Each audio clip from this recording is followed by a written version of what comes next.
예수님 믿는 사람이나 안 믿는 사람은 자신의 미래에 대해서 관심을 많이 갖습니다. 그건 당연하다 봅니다. 더군다나 지금 세상 살기 힘든 이 시점에서는 더 자신의 장래가 어떻게 될지에 대해서 두려워하면서도 알기 원하는 것이 사람의 본능인 것 같습니다. 그래서 믿지 않는 사람들을 많이 점쟁이 사주팔자 보고 타로점 보는 그런 사람들한테 찾아가죠. 그래서 어느 때보다도 지금 이런 계통에 일하는 사람이 굉장히 많아지고 거기에 또 많이들 출입을 한다고 그런 걸 얘기를 들었습니다. 그리고 믿는 사람들은 또 예언 은사 받은 사람들을 찾으러 다닙니다. 그런데 믿는 자가 예언을 듣지 않고도 장래를 알 수 있는 방법이 있습니다.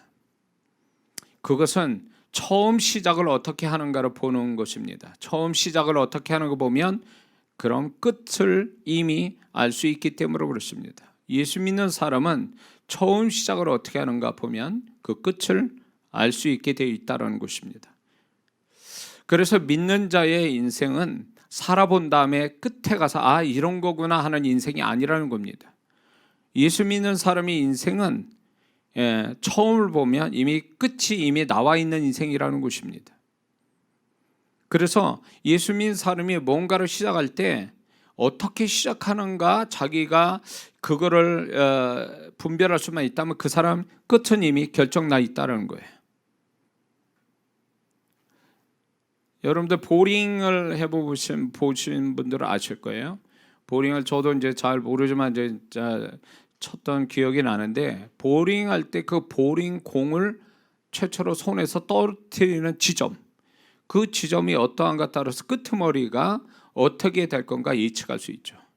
그래서 그 지점에 잘못돼서 스트라이크 지점이 아닌 옆에 비껴서 치면 스트라이크는 안 되죠. 그러니까 처음에 떨어뜨리는 공을 떨어뜨리는 그 지점이 중요하다는 거죠. 처음을 어떻게 공을 떨어뜨리냐에 따라 그 끝이 이미 결정난다는 것입니다.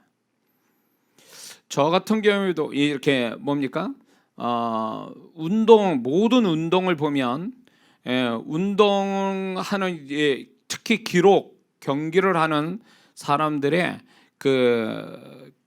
거기서 이제 기록 경기에서는 처음 자세를 어떻게 취하는가가 그게 그 끝의 기록을 결정할 수 있다라는 것입니다. 활을 쏘는 사람, 기록 경기 같은 게 단거리나 높이뛰기나 이런 어떤 기록 경기를 하는 사람은 처음에 가지는 태도, 자세가 굉장히 중요한 역할을 한다고 그럽니다. 그 육상 같은 데는 처음에 스타트에 자세를 잘못 갖게 되면 그게 기록이 안 나오는 거죠. 그처럼 모든 운동도 처음 자세에서 결정이 난다. 그래서 처음 자세를 잘 잡는 게 중요하다고 생각이 드는 거죠. 저도 이제 어렸을 때 이제 한 8년간 태권도를 했는데, 제가 이제 하도 맞고 때리고 이런, 그때 당시엔 스포츠가 아니라 무술이었기 때문에 맞고 때리고 무식하게 맞고 때리고 이런 운동이었단 말이에요.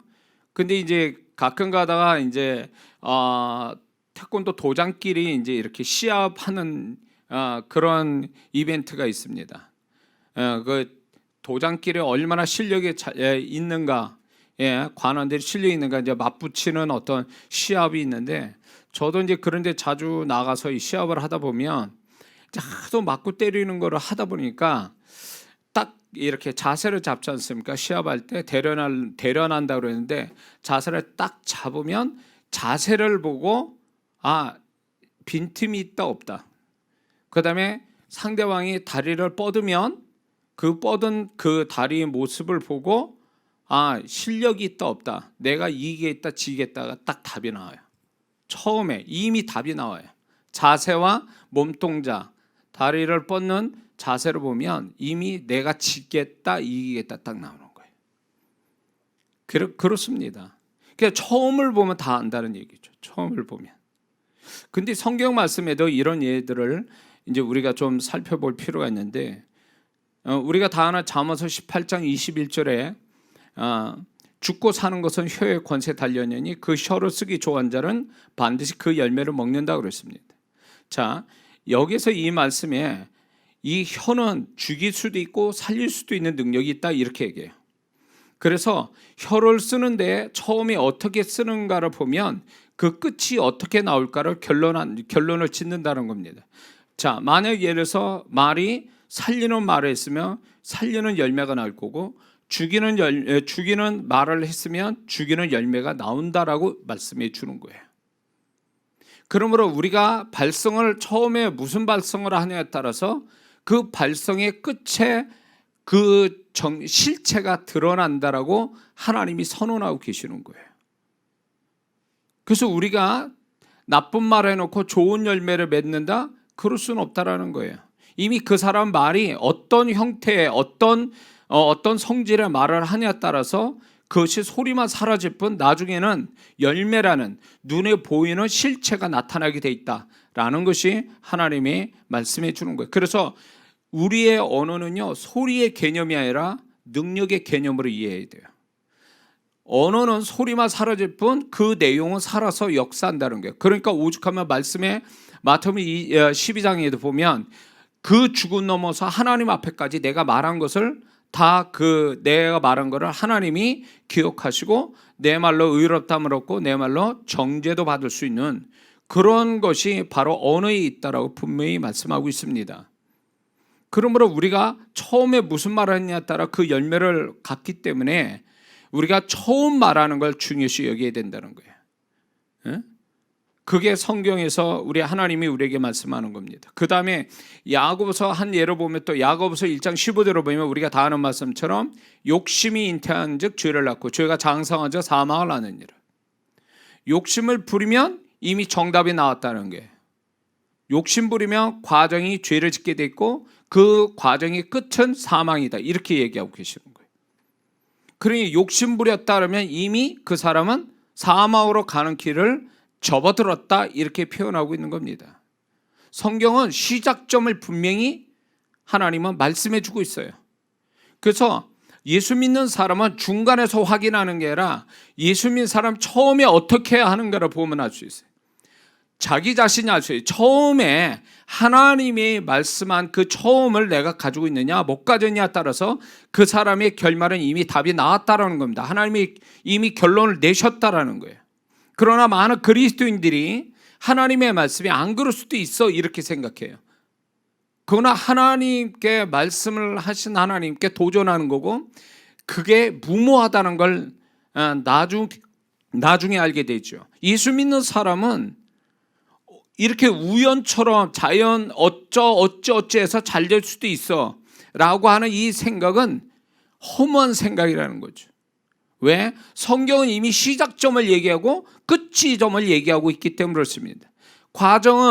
그 과정이 중요치 않아요. 왜? 이미 처음과 끝이 이미 나왔다면 과정은 어떻게 되든 간에 그 처음의 끝은 나오게 돼 있기 때문에 그렇습니다. 과정에서 뒤바뀌지는 않는다라는 거예요. 로마서 6장 23절을 보면 죄의 삭은 사망이요 이렇게 하나님이 선언하고 계십니다. 그러므로 죄를 지으면 그 죄에 회개치 않으면 중간에 회개치 않으면 그건 사망으로 가게 돼 있다. 그 사람을 죽인다라는 거죠. 그러므로 죄를 짓게 되면 과정은 사망으로 가는 과정일 수밖에 없고 그 끝은 사망의 열매를 얻을 수밖에 없다라는 겁니다. 예수 안 믿으면 어떻게 될까요? 요한복음 3장 18절을 보니까 예수님을 믿지 아니한 자라 하나님의 독생자의 이름을 믿지 아니함으로 벌써 이미 살아있을 때 심판을 받는 것이다 이렇게 선언하고 계세요. 그 다음에 히브리서 9장 27절을 보면 한 번 죽는 것은 사람에게 정하신 것이요 그 후에는 심판이 있으리니 하나님 심판이 있다는 거죠. 그 끝은 이제 그 예수 믿지 않는 사람의 그 끝은 마가복음 9장 48절 49절에 거기는 지옥을 얘기하는 거예요. 거기는 구더기도 죽지 않고 불도 꺼지지 아니하느니라. 사람마다 불러서 소금 치듯 함을 받으리라. 이게 하나님의 선언이에요. 예수 안 믿으면 이미 그 사람 끝은 이미 결정난 거예요. 안 그럴 수도 있다? 죽어봐야 하는 거지. 그거는 모든 것을 끝에 가봐야 지금 과정에 변수가 생겨서 끝에 가서도 달라질 수 있다. 끝이 아니요. 하나님이 이미 말씀하셨어요. 네 시작이 지금이 네가 믿지 않으면 끝은 지옥이야. 딱 이렇게 결론 내셨다는 거죠. 우리는 이걸 확신하기 때문에 믿지 않은 자들을 구원하려고 전도를 열심히 하는 거죠.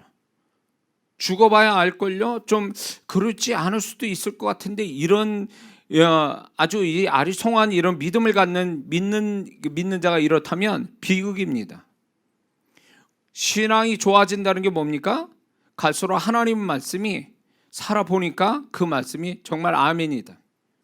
한 채 틀림이 없고 그 말씀은 세상 어떤 것보다 권세가 있고 그 말씀대로 가신다 라는 것이 신앙 좋은 사람의 어떤 사고방식이라는 거죠. 그래서 말씀을 두려워하는 거예요. 그리고 신앙이 좋아지는 사람일수록 과정과 결과로 보는 게 아니라 시작을 어떻게 했는가를 보는 거예요. 내가 시작을 어떻게 했지? 하나님 말씀 들춰보면서 시작이 하나님과 말씀과 일치되냐는 거죠. 그렇다면 이런 사람은, 신앙이 좋은 사람은 처음에 하나님의 말씀대로 시작이 되면 과정이 어떻든 간에 두려워하지 않는다라는 것입니다. 왜? 그 말씀 끝을 이미 알고 있기 때문에 그렇다는 거예요. 그런데 오늘날 많은 그리스도인들이 신앙생활 나름대로 열심히 하고 길게 했다고 그러면서도 하나님의 말씀, 하나님의 성품을 의심하고 그렇지 않을 수도 있어라는 자기 생각을 가지며 신앙생활하는 사람들 많다라는 것입니다. 주일 안 지켜도 뭐 아무 일 안 일어나는데, 죄져도 아무 일, 그 다음에 아무 일이 일어나지 않는데 이렇게 생각해요. 정말 그럴까요? 그러면 그건 하나님을 모독하고 하나님을 조롱하는 것에 지나지 않아요. 하나님이 정말 그렇게 하는 걸까요? 은혜로 기다려주시고 길이 참으시는 하나님의 은혜를 모르냐 말이죠. 하나님의 말씀이 안 이루어지는 게 아니라 기다려주는 것뿐이에요. 회개하고 돌이키기를 기다려주는 것뿐인데 그거를 하나님 말씀이 그대로 안 되네? 내 생각대로 해도 어쩌면 다르게 나올 수도 있겠네, 이런 착각을 한다면 그 사람은 위험하다는 거죠. 진짜 망한 사람이죠. 그건 사단에게 속은 생각이에요. 하나님의 말씀은 예외가 없어요. 누구나 다 그 말씀에 지배받기 때문에 그렇습니다. 이 땅에 어떤 인간이 하나님 말씀에 벗어나는 사람이 어디 있습니까? 믿는 자로 시작해서 믿지 않은 사람도요. 그런데 우리는 예수 믿는 사람이 믿음을 가지고 사는 사람인데도 불행하게 하나님과 그분의 말씀이 틀릴 수도 있다라는 생각을 자꾸 가져요. 그래서 당장에 어떤 결과가 나오지 않으면 하나님 뭐 말씀대로 안 하시네, 당장 어떤 결과가 안 나오네, 이래서 겁없이 또 하나님 말씀의 반대편에서 막 행하는 사람이 있는데, 하나님은 그 모든 걸 계산해서 하나하나씩 시간차를 두고 내 말이 맞다는 걸 내가 너한테 증명하겠다, 이렇게 나오시거든요. 그게 당장 그렇게 그 말씀대로 안 이루어지는 것은 우리를 생각해서 그렇게 하시는 것뿐이에요. 그분의 성품이 사랑의 성품을 가지시고 우리를 대하시기 때문에 우리가 그 부분에서 죄대로 다 처리하고 불순종한 대로 다 처리해버리면 이 땅에 살아남을 하나님의 자녀들이 어디 있겠어요? 하나님이 참아주시는 거예요. 아시면서도 참아주시고 용서하시기 위해서 기다려주고 계시는데 그걸 모르고 하나님과 그분의 말씀을 우습게 여기고 무시해서 그냥 안 이루어지는 것처럼 생각한다면 이건 위험한 불신앙이죠. 굉장히 위험한 불신앙이에요.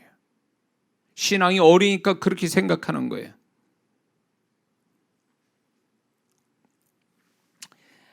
하나님께서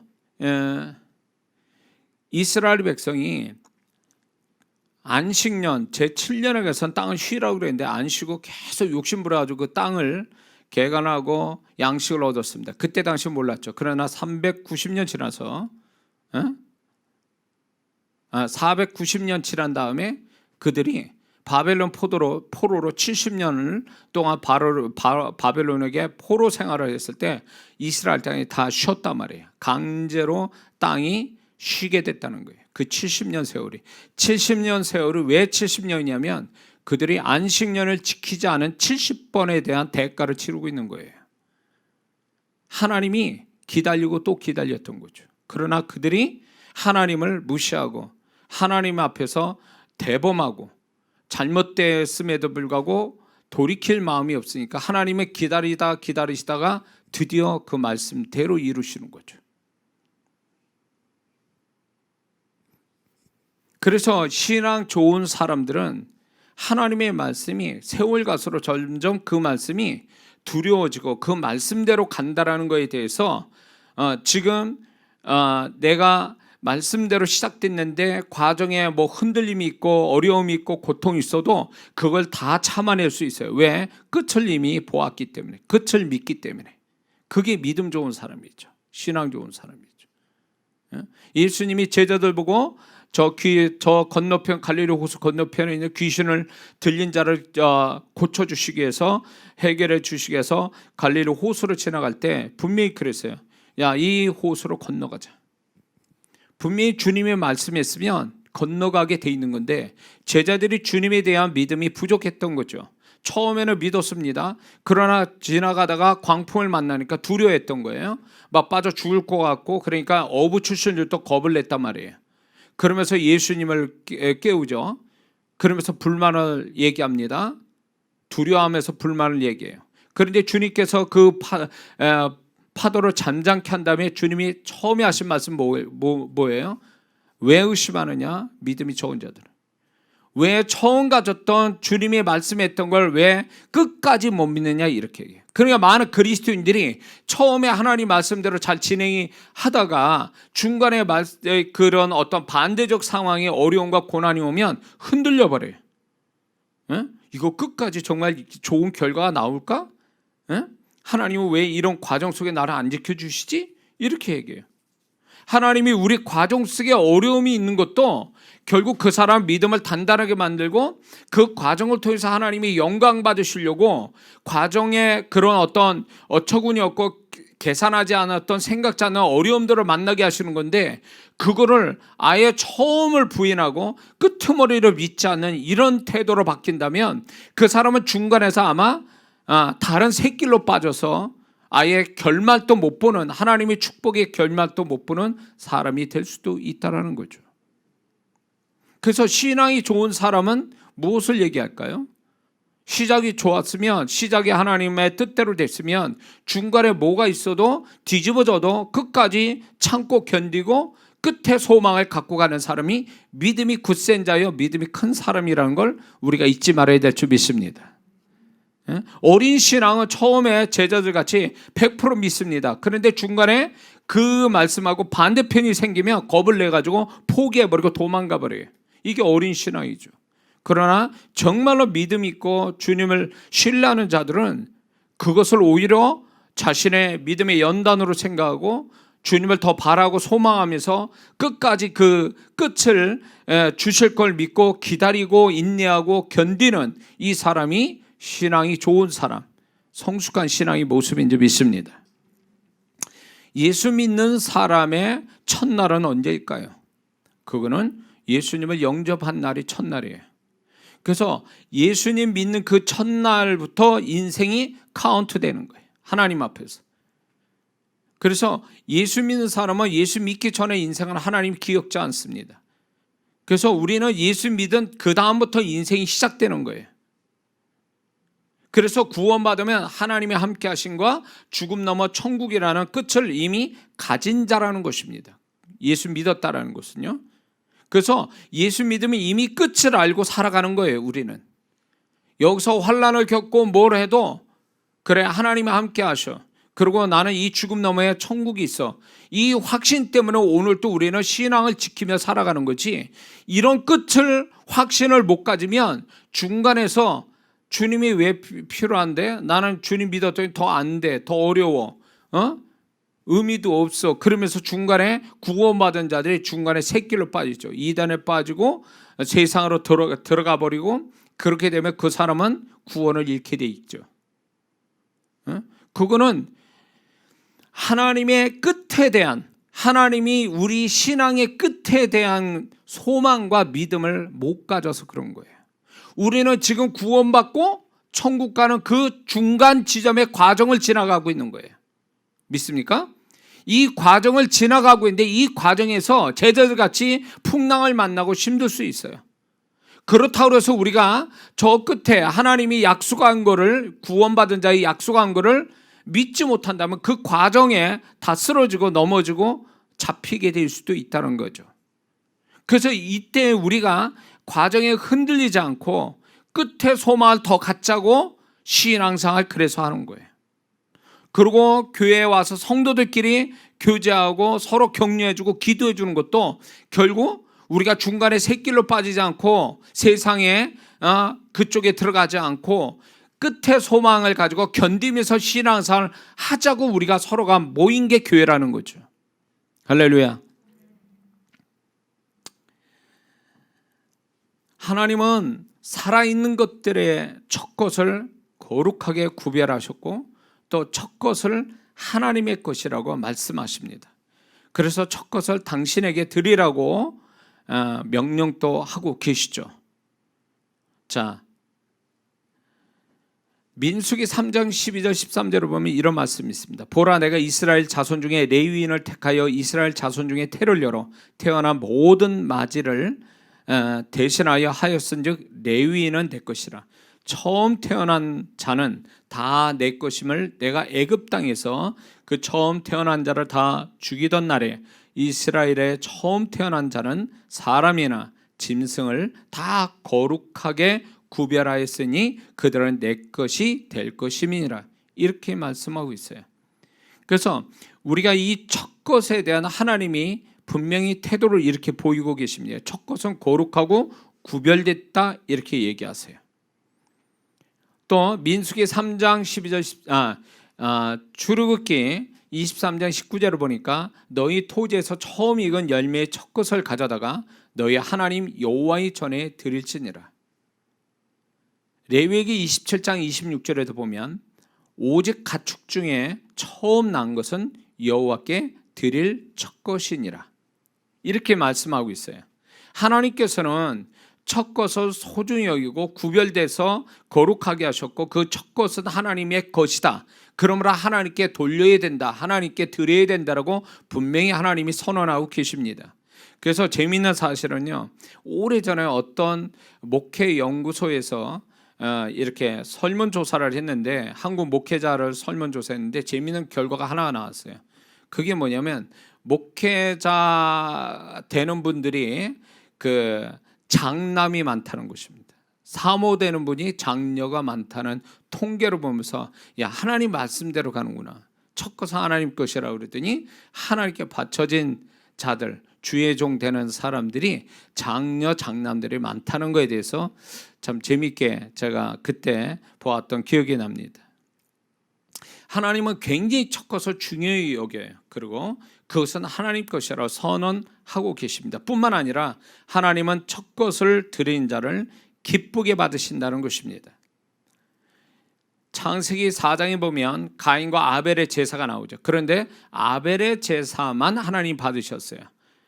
그 이유 중에 하나가 보면 뭐가 있냐면 창세기 4장 4절에 아벨은 자기도 양의 첫 새끼와 그 기름으로 드렸더니 여호와께서 아벨과 그 제물을 연락하셨으나 이렇게 말씀해요. 왜 아벨의 제사를 하나님 받았을까 할 때 이 첫 것을 하나님께 드렸다라는 겁니다. 첫 것을. 이 첫 것을 드렸다는 것은 아벨이 그만큼 하나님을 소중히 여겼다라는 뜻과 같아요. 그래서 아벨의 제사를 하나님이 받으신 거죠. 가인의 제사는 어쩌면 성의 없이 드리고 그리고 그 심령이 잘못됐기 때문에 하나님이 안 받으신 거지만 아벨은 그 마음과 함께 하나님의 첫 것을 드린 자였기 때문에 하나님이 받으시고 그를 축복하신 거죠. 또한 첫 것을 드린 자를 하나님이 축복하십니다. 잠언서 3장 9절 10절을 보면 내 제물과 내 소산물의 처음 익은 열매로 여호와를 공경하라. 그리하면 내 창고가 가득히 차고 내 집틀에 새 포도즙이 넘치리라. 이렇게 하나님이 약속하고 계십니다. 첫 것을 드린 자들에게. 그러므로 하나님이 첫 것을 드린 자는 하나님이 반드시 책임져 주신다는 것입니다. 책임져 주신다는 말은 보호해 주시고 도와주신다는 말과 같습니다. 그래서 이 하나님의 첫 것은 하나님의 것이라 말씀하시는 그 말씀하시는 의미는 그분의 소유는 그분이 책임져 주신다, 귀하게 여기신다는 뜻이 포함되어 있다는 것입니다. 근데 우리가 알아야 될 건 예수님은 구원받은 우리의 맏아들이라고 분명히 말씀하고 계십니다. 모든 아들 중에 맏아들이다. 로마서 8장 29절 보니까 하나님이 미리 아신 자들로 또한 그 아들의 형상을 본받게 하기 위하여 미리 정하셨으니 이는 그로 많은 형제 중에 맏아들이 되게 하려 하심이니라, 이렇게 말씀하고, 히브리서 1장 6절에도 또 맏아들을 이끌어 세상에 다시 들어오게 하실 때에 하나님의 모든 천사가 저에게 경배할지어다 말씀하시며 이런 말씀하고 있습니다. 예수님은 모든 인류의, 구원받은 모든 인류의 첫 사람이었다라는 것입니다. 첫 사람이 되어 우리 위해 하나님께 스스로 드려진 첫 희생물이 되신 겁니다, 예수님께서. 그래서 예수님이 우리의 희생 첫 예물이 되신 그분에 대하여 하나님은 부활로 그분을 책임져 주시고, 또 예수님을 모든 이름 이외에 뛰어난 이름을 주시고 그 이름 앞에 모든 무릎을 꿇게 하시고 주라 시인하도록 예수님을 귀하게 세워주셨다라는 이 빌립보서의 말씀이 예수님만을 위한 게 아니라 오늘 우리가 살아가는데 첫 것을 드리는 자들에게 이 예수님 같은 결말을 주신다라고 하는 약속을 우리에게 주시고 있다는 걸 잊지 말아야 될 줄 믿습니다. 그렇다면 믿는 자에게 있어 하나님 앞에 첫 것은 무엇입니까? 그것은 분명한 하나님의 약속의 말씀이 우리 믿는 자에게 첫 것이라는 것입니다. 하나님의 말씀이 믿는 자의 모든 첫 것이 된단 말이죠. 그래서 약속의 말씀 그대로 순종하면 상황과 상관없이 이미 끝이 결론이 났다라는 것입니다. 오늘 이 본문에 보라 내가 오늘 생명과 복과 사망과 화를 내 앞에 두었노니 이러면서 네가 내 말에 순종하면 상황과 상관없이 네가 생명과 복을 얻을 것이요 네가 말씀에 불순종하면 사망과 화를 이미 너희들은 갖게 된 것이다. 결론을 하나님이 다 결론을 내셨어요.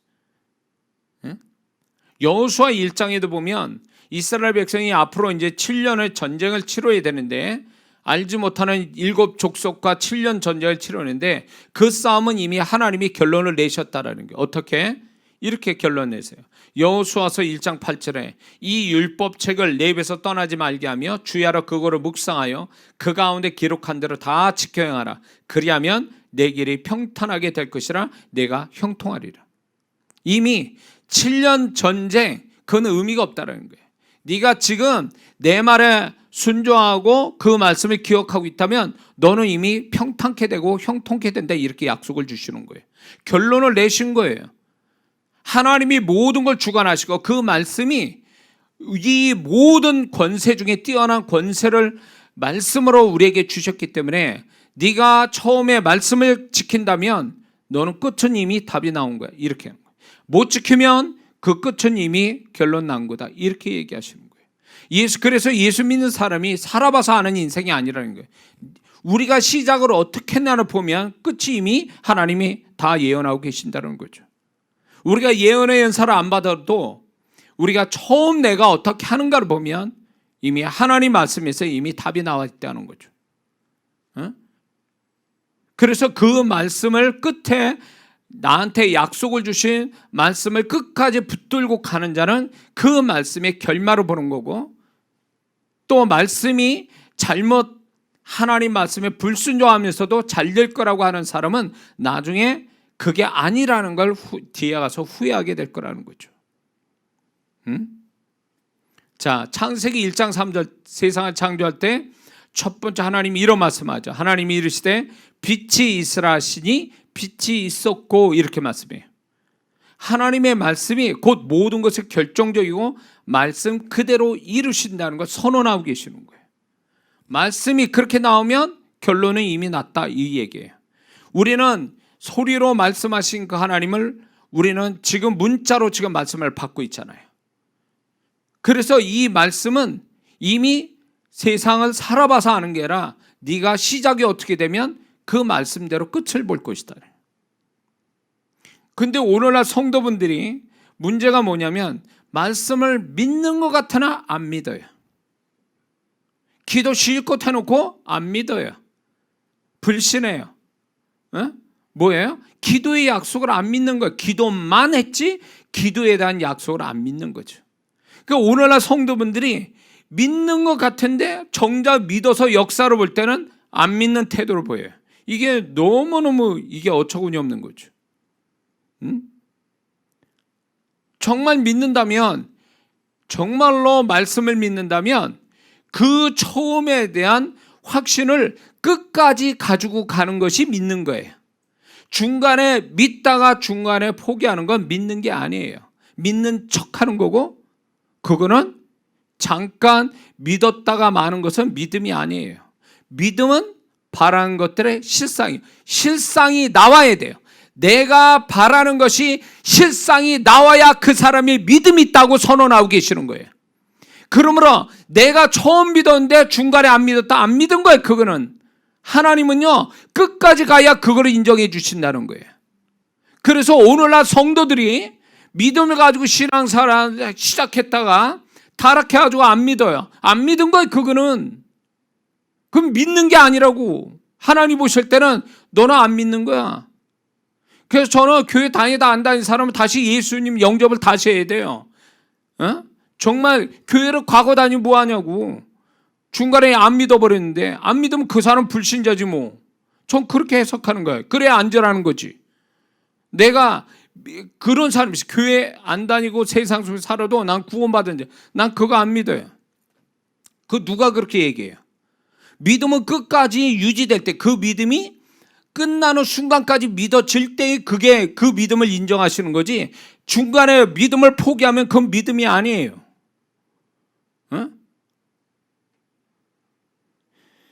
그렇기 때문에 우리가 바라는 것들, 시작했는데 바라는 끝을 바라는 게 있지 않습니까? 그 바라는 게 실상으로 나올 때까지 믿는 그 믿음이 진짜 믿음이고, 그 믿음을 하나님이 축복하시는 거죠.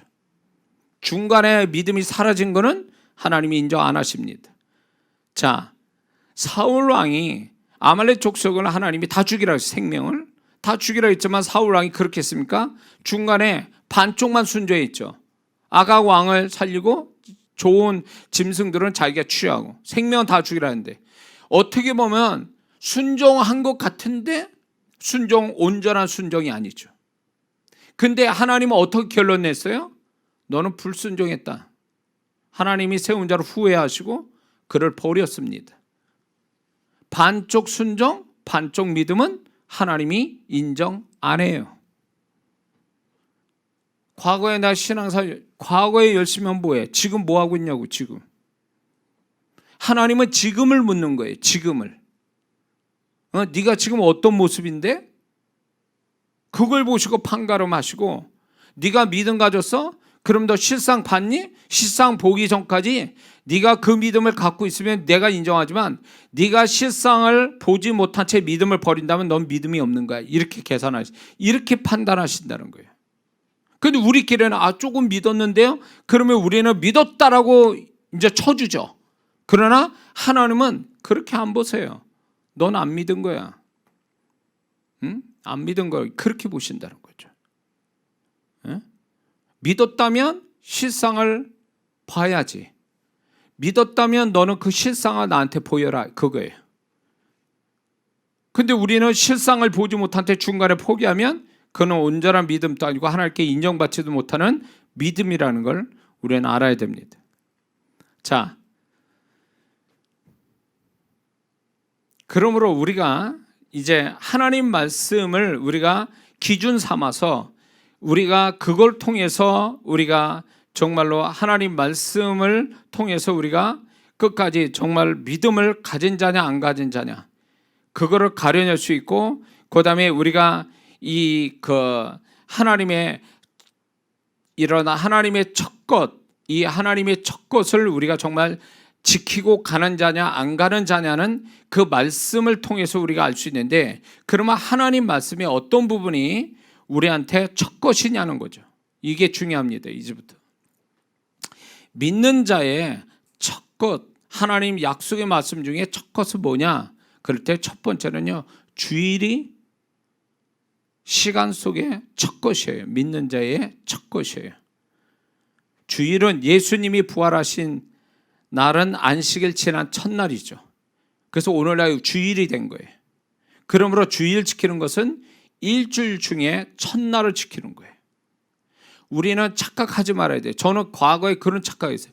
주일도 일주일의 끝으로 생각했던 사람이에요, 제가. 근데 그게 끝이 아니라 주일은 일주일의 첫날 시작점이에요. 그래서 이 일주일의 첫날을, 주일을 온전히 지킨 자를 하나님이 축복하시는 거예요. 응? 이게 안식일, 구약의 안식일과 개념이 다른데 이 주일이 결국 우리에게 첫날이 되는 겁니다. 첫날이. 그래서 첫날에 하나님께 예배로 또 봉사로 드리는 것이 그 사람의 첫 것을 잘 하나님께 행한 것이기 때문에 하나님이 그 사람에게 시간과 건강과 형통의 축복을 약속하신 거예요. 그래서 첫날을 하나님께 잘 드린다는 것은 이미 그 사람은 6일의 축복을 이미 결정냈다라는 것입니다. 6일의 축복을 보게 돼 있다라는 것입니다. 주일을 안 지키면 그 사람은 6일의 축복은 없는 거예요. 그러나 주일을 지키는 자는 결국 앞으로 올 6일에 대해서 이미 보장받는 거예요. 그래서 6일에 무슨 일이 벌어져도 우리는 걱정이 없어요. 왜? 하나님 앞에 첫 것을 드렸기 때문에 첫 것을 받으신 하나님은 반드시 축복을 하시기 때문에 우리가 중간에 어떤 문제가 있어도 혼란스러워하지 않고 의심하지 말고 하나님이 반드시 첫 것을 드린 자의 축복을 믿고 끝까지 가야 된다는 거죠. 응? 출애굽기 20장 11절을 보면 나 여호와가 안식일을 복되게 하여 그날을 거룩하게 하셨느니라. 주일을 지키면 이사야 58장 14절에 내가 여호와 안에서 세상이 줄 수 없는 즐거움을 얻을 것이다. 내가 너를 땅의 높은 곳에 올린다라는 이 말씀을 하시는 것은 절대적으로 보호하고 번영을 약속하고 존귀함을 준다는 약속과 같은 겁니다. 그리고 내 조상의 야곱의 업으로 너를 기르리라고 말씀하신 것은 축복의 약속대로 그를 도우시겠다라는 약속과 같은 겁니다. 그러므로 이 주일은 믿는 자의 첫날이에요. 시간상으로 첫날이에요. 그래서 이게 굉장히 중요하다는 거예요. 첫날을 하나님께 드렸으니 6일을 하나님이 은혜를 베푸시는 거예요. 첫날을 드리지 않으면 그 사람은 6일의 축복은 없는 것과 똑같아요. 굉장히 중요한 겁니다. 두 번째, 믿는 자의 첫 것은 또 뭐냐면 11조예요. 자, 11조는 모든 수입의 첫 것입니다. 율법에서 첫 것은 하나님 것이라고 선언하고 계시죠. 근데 말라기에서 11조는 하나님의 것이라고 말씀해요. 그러므로 11조는 하나님께 드릴 첫 예물이 되는 거예요. 첫 예물이. 그래서 말라기 3장 8절을 12절까지 보면 사람이 어찌 하나님 것을 도적질하겠느냐 그러나 너희는 나의 것을 도적질하고도 말하기를 우리가 어떻게 주의 것을 도적질하였나이까 하도다. 이는 곧 11조와 허물이라. 하나님 11조는 하나님 것이라는 거예요. 그거를 도적질했다는 거 안 들으니까. 그러므로 너희 온 나라가 나의 것을 도적질하였으므로 너희가 저주를 받았느니라. 만군의 여호와가 이르노라.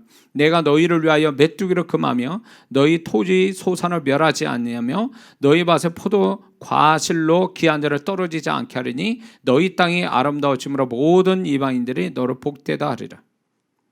하나님이 약속한 것을 드렸을 때에 하나님 첫 예물을 드렸을 때 하나님이 약속을 이렇게 해주고 있다는 것입니다. 왜? 그건 첫 것이기 때문에 그런 거예요. 그래서 11조 드릴 때 다 띄워놓고 마지막에 드리는 게 아니라 모든 수입에 딱 먼저 그 수입 10분의 1을 하나님께 드리는 것이 첫 예물의 태도인 것입니다. 그래서 왜 11조를 강조하는가? 왜 구약의 11조를 그렇게 강조하는 것은 하나님의 것이고 그 하나님께 바쳐져야 될 것이고 바쳐진 거에 대해서 하나님이 약속을 주시기 때문에 그런 거예요. 오늘날에도 동일한 겁니다. 그래서 이 11조는 모든 수입의 첫 것이라는 것을 하나님이 선언하고 계시는 거죠. 세 번째는 무엇이 첫 것이냐면 하나님께 경배 찬송하는 행위가 신앙생활의 첫 것이라는 것입니다. 왜냐하면 하나님은 우리를 창조하신 것도 첫 번째 우리를 통해 영광을 받으시기 위함이라는 것입니다. 이사야 43장 21절을 보니까 이 백성은 나를 위하여 지었나니 나를 찬송하게 하려 함이니라. 이 인간을 창조하신 것도 결국 그 하나님을 찬송 받게 하시기 위하여 하나님이 찬송받기 위해서 찬송하셨다고 그랬습니다. 우리를 구원하신 목적도 첫 번째가 그 기쁘신 뜻대로 우리를 예정하사 예수 그리스도로 말미암아 자기의 아들들이 되게 하셨으니 이는 그의 사랑하는 자 안에서 우리에게 거저 주신 바 그의 은혜의 영광을 찬미하게 하려 하는 것이라.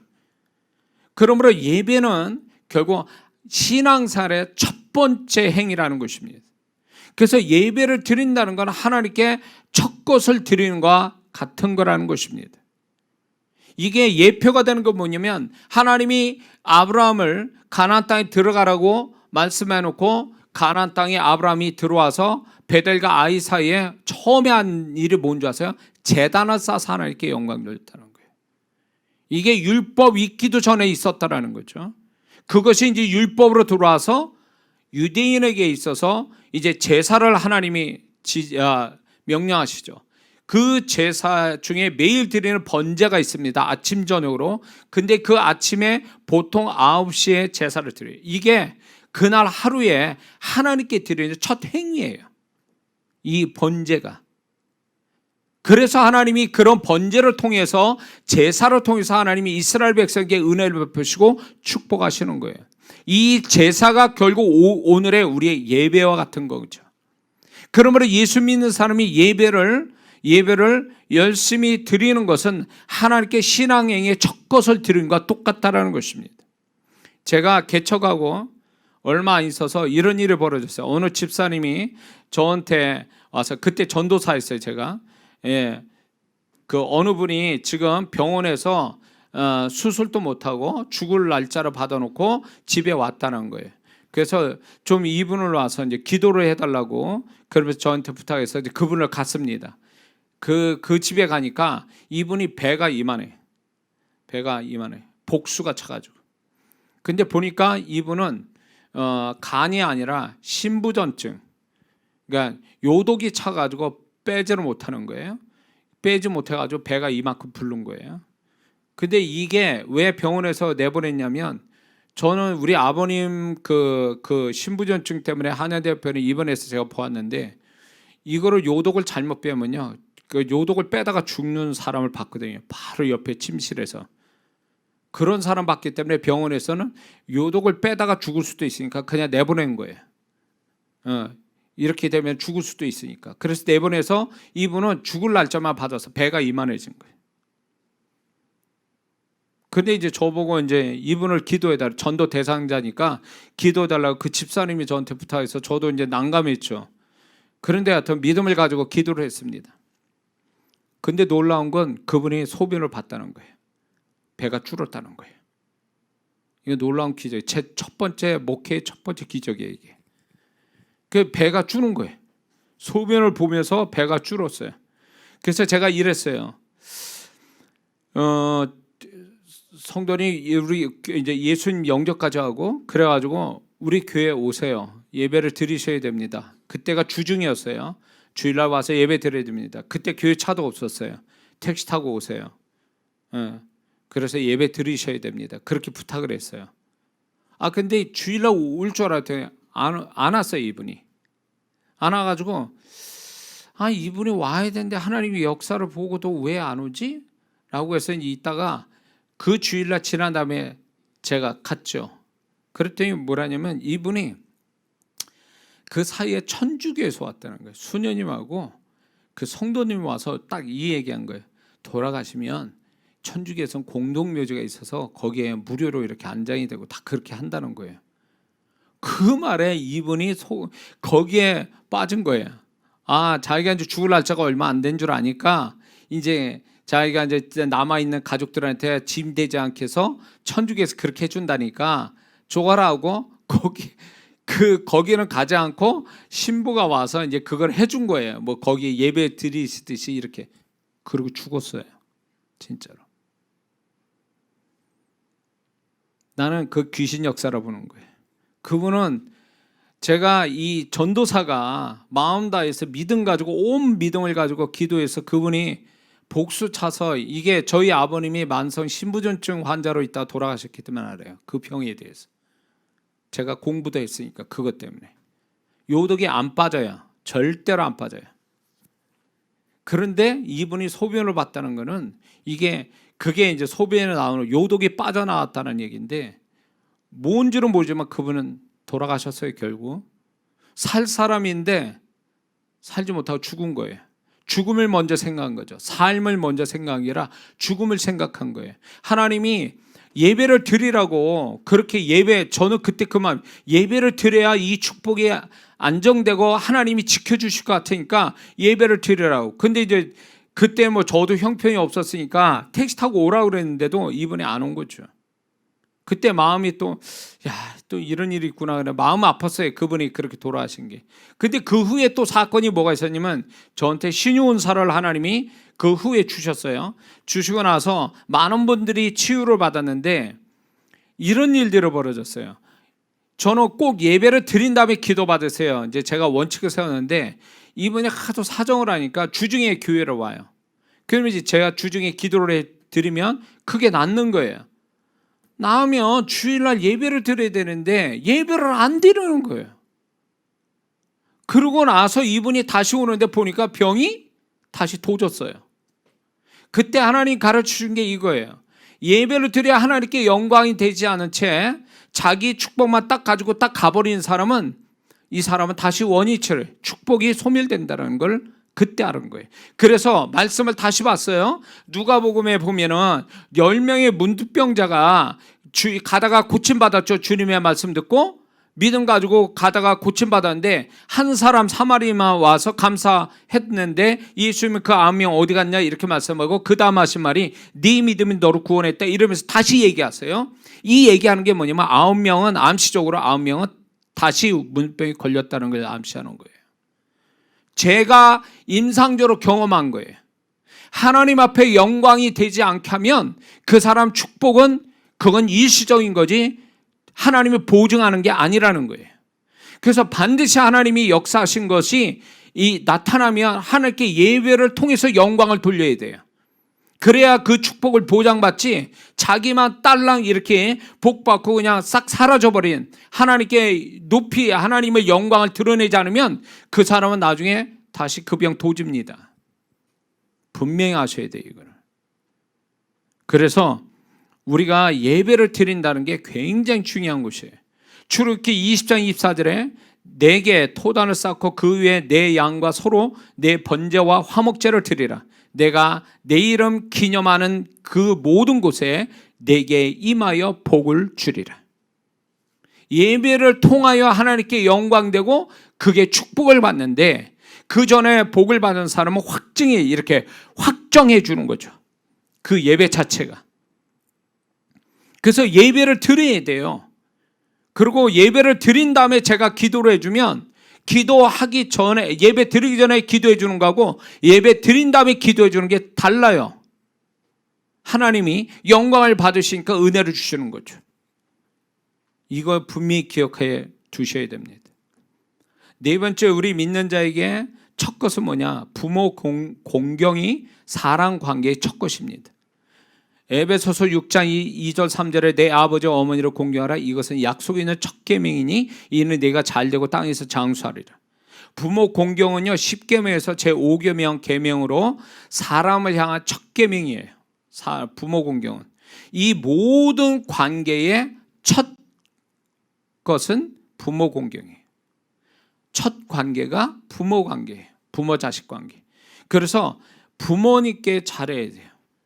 그래야 땅에서 장수하고 잘되는 축복을 받는다고 말씀하고 있습니다. 잠언서 20장 20절을 보면 자기 아비나 어미를 저주한 자는 그의 등불이 흑암 중에 꺼짐을 당하리라. 죽는다는 얘기예요. 오늘날 같이 이 부모로 안 보는 자녀들이 얼마나 많습니까?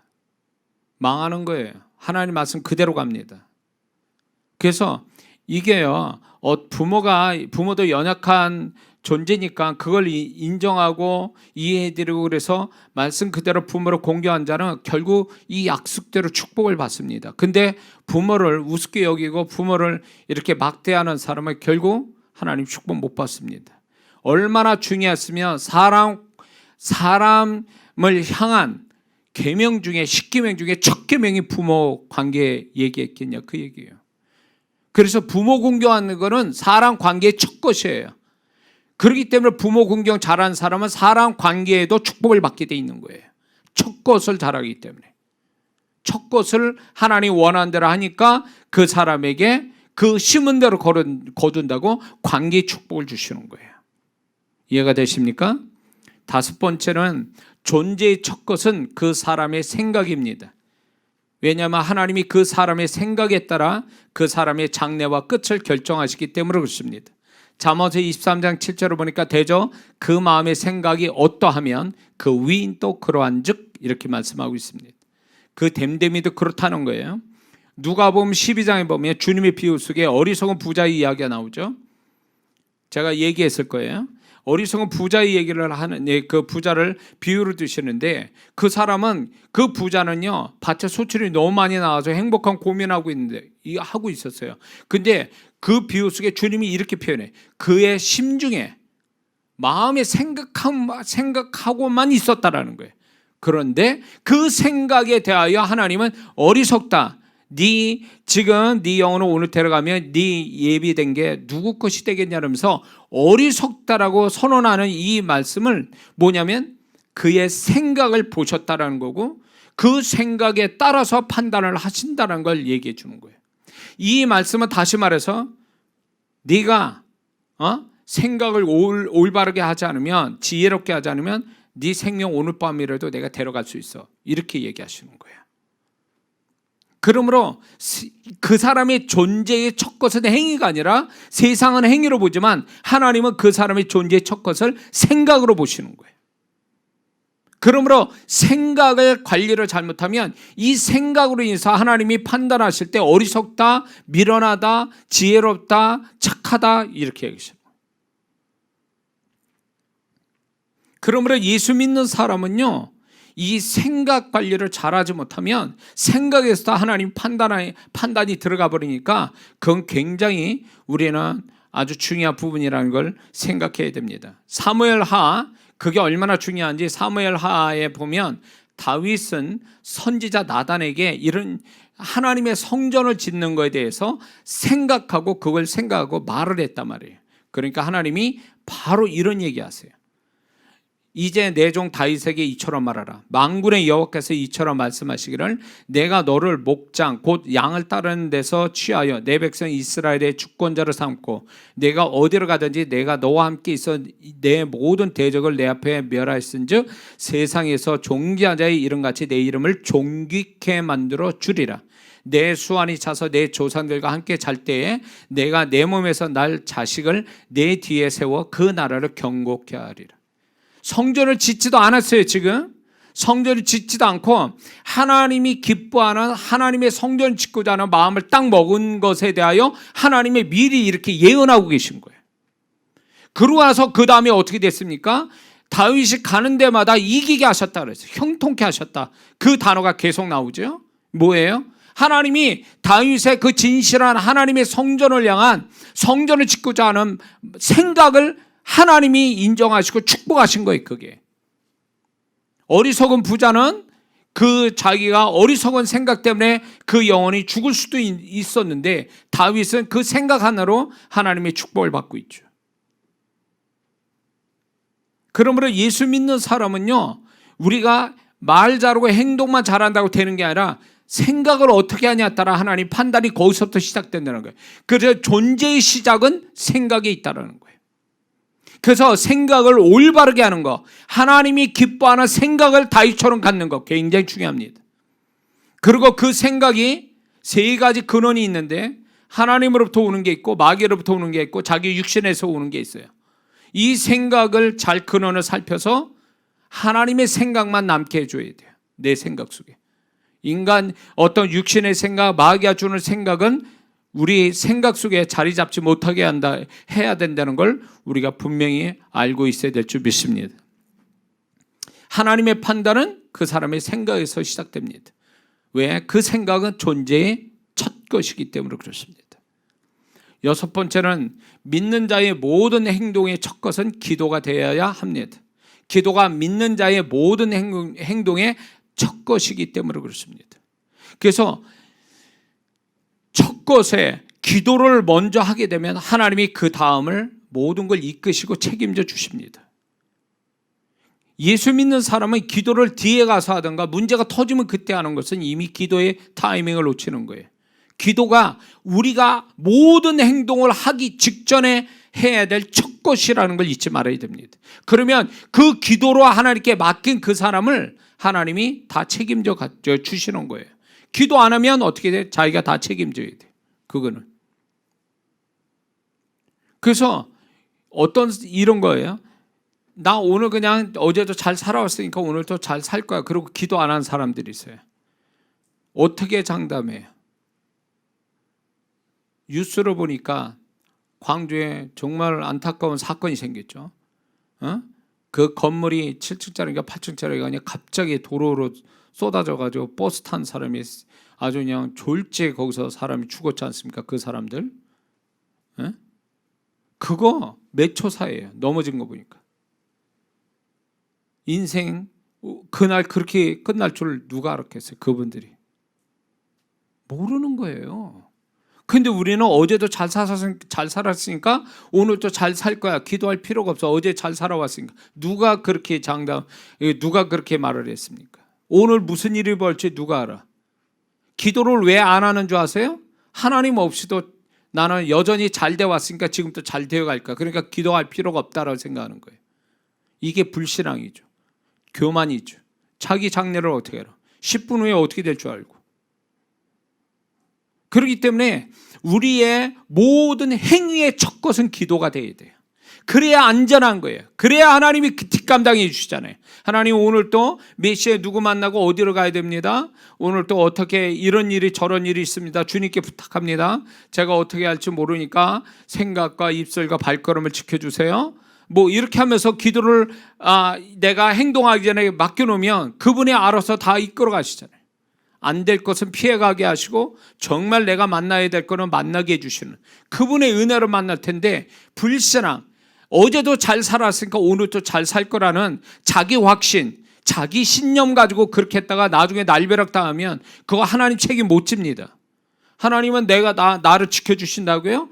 하나님께 지킴받도록 맡기는 자에게만 하나님 지켜주시는 거예요. 여호와를 나의 목자로 삼은 자만이 하나님이 푸른 초장 잔잔한 물가로 인도하시는 거예요. 근데 하나님께 맡기지도 않고 부탁하지도 않는 상태에서 내가 내 인생이 주인 되고 내가 앞에 어떤 일이 없어, 잘못된 일은 없을 거야, 어제도 잘 살아왔으니까 라면서 그런 하나님을 의지하지 않는 채 그냥 살아가는 마음껏 자기가 하고 싶은 대로 다 행동하는 사람을 어떻게 하나님이 지켜주시냐 말이에요. 그래서 기도 안 하고 사는 사람만큼 겁없는 사람이 없어요. 기도를 해서 하나님께 맡겨도 우린 조심스럽게 살아야 될 사람들이 기도를 안 하지 하나님께 맡기지도 않고 자기가 덤벙덤벙 먼저 앞서서 자기가 다 해버리면 그거 누가 책임져요? 예? 그래서 우리의 모든 행동의 시작은 기도가 돼야 된다. 그 기도가 첫 것이라는 걸 잊지 말아야 됩니다. 첫 것을 행할 때 하나님이 그 다음을 책임져 주시잖아요. 축복하시지 않습니까? 기도는 설거지용이 아니에요. 뒤치다거리하는 용이 아니란 말이에요. 기도는 항상 예방용이에요. 백신 맞지 않습니까? 예방용이에요. 그래서 먼저 해야 되는 거예요. 항상. 터진 다음에 코로나 걸린 다음에 백신이 무슨 의미가 있어요? 걸리지 않기 위해서 백신을 맞는 것처럼 우리가 행동을 하기 전에 백신과 같은 처음 것을 드리는 게 기도인데 이 기도하는 것이 하나님을 높이는 거고 결국 나를 하나님으로 지킴받는 비결인데 이걸 안 하고 귀찮다고 안 하고 불신앙으로 안 하니까 결국 하나님이 지켜주지 못한 데서 사건이 생기잖아요. 하나님이 지켜주지 않는 데서.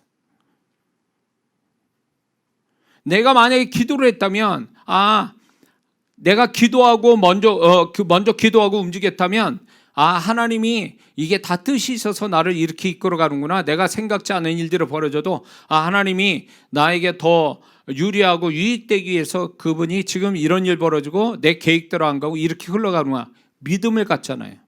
그리고 소망을 갖잖아요. 하나님이 또 모든 거 합력까지 선을 이룰 걸. 근데 기도 안 하고 살아봐요. 일이 뻥 터져서 자기 계획대로 안 됐어. 그러면 그 다음에 어떻게 할 것 같아? 당황되죠. 두려워하죠. 그러라고 하신 게 아니에요. 기도는 그래서 먼저 하라고 하나님이 하신 거예요. 항상. 그게 첫 것이니까 기도가. 믿습니까? 마지막 7번째는 하나님의 인도하심에 순종하는 것이 첫 것을 드리는 것과 같다라는 것입니다. 왜냐하면 그 하나님께 인도하심에 순종하려고 시작하는 사람은 그 다음을 또 끝을 책임져 주시기 때문에 그렇습니다. 그거를 시편 23편에서 잘 표현하고 있죠. 그가 나를 푸른 초장에 누이심에 쉴 만한 물가로 인도하신도다. 내가 사망의 음침한 골짜기를 다니더라도 해를 두려워하지 않을 것은 주께서 나와 함께 하십니다. 주의 지팡이와 막대기가 나를 안위하시나이다. 주께서 내 원수의 목전에서 내게 상을 베푸시고 기름으로 내 머리를 바르셨으니 내 잔이 넘치나이다. 뭐예요? 하나님의 인도하심을 잘 받는 자의 결말이에요, 이게. 우리가 이런 결말을 경험해야죠. 근데 하나님이 인도하고 있는데 나는 저쪽 가고 있어. 하나님 이쪽에 인도하시는데 난 저쪽 가고 있어. 그러면 하나님이 인도하심을 안 받으면 자기가 책임져야 돼요. 그 뒷감당은요. 그러나 내가 하나님이 인도하시는 대로 거기에 순종하면 그 뒤는 이미 결정났다 이거예요. 하나님이 책임져 주시기로. 오늘 시편 23편에 그 말씀은 나의 말씀이 되는 거죠. 그러나 내가 순종하지 않으면, 그 인도하심이 순종하지 않으면 그 뒷감당은 내가 감당해야 돼요. 그래서 하나님 뜻에 순종하는 것, 하나님이 인도하심에 순종하는 것은 곧 첫 것을 드리는 것 같아서 하나님이 그런 첫 것을 드리는 그런 인도하심의 순종에 대해서 책임지신다, 축복하신다. 믿습니까? 그러므로 결론 냅니다. 하나님 앞에서 첫 것을 드리기를 힘써야 됩니다. 그게 잘 사는 길이에요. 왜? 첫 것을 받으신 하나님은 그 다음을 책임져 주시기 때문에 그렇습니다. 그리고 두 번째, 첫 것을 드린 자는 그 소망적인 끝을 확신하고 그 과정을 기쁘게 감당하는 것입니다. 첫 것을 드린다면 끝을 소망하세요. 그리고 중간에서 반대적 현상이 와도 두려워하지 말고 끝까지 첫 것을 드린 거에 대한 믿음을 끝까지 가지고 소망을 가지고 끝을 바라본다면 하나님의 약속은 성취될 줄을 믿습니다. 그래서 첫 것을 드리는 크리스찬, 뒤에 것 자기가 다 쓰고 남은 걸 드리는 게 아니라 하나님이 원하시는 그 첫 것을 드림으로 인해서 하나님의 손길이 더욱 풍성하게 경험되기를 주의 이름으로 축원합니다. 기도하겠습니다.